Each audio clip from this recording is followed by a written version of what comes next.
ambavyo vimeharibika vingi, vyakula ndani vimeloa na vitanda, nguo, kila kitu. Kwa hiyo hapa nimepata wafadhili wa kunistiri kwa mara moja ili nijipange. Na upepo mkali sana sana sana.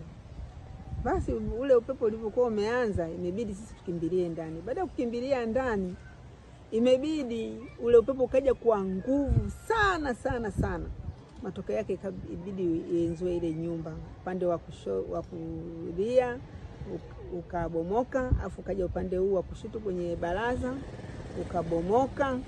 Chakula kilichoharibika, mahindi yaliharibika kama gunia moja, na mbaazi kama mboni 5 ambazo zilizokuepo kwenye sebule. Kwa hiyo na sebule pale imeharibika yote. Mara baada ya athari kutokea, tulitembelea katika kaya hizo, na kweli tukabaini kweli kuna athari ambazo zimejitokeza, na kuweza kuwapa pole wahusika wote walioathiriwa kwa namna moja ama nyingine.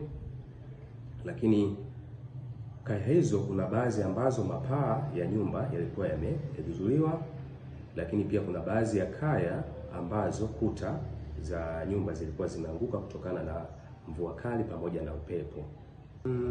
Athari ni kubwa, japokuwa kuna baadhi ya wananchi waliopata athari hizo wanajaribu kwa namna moja ama nyingine kuhakikisha wanarekebisha nyumba zao ili waweze kuendelea kujistiri, lakini japokuwa kuna baadhi ya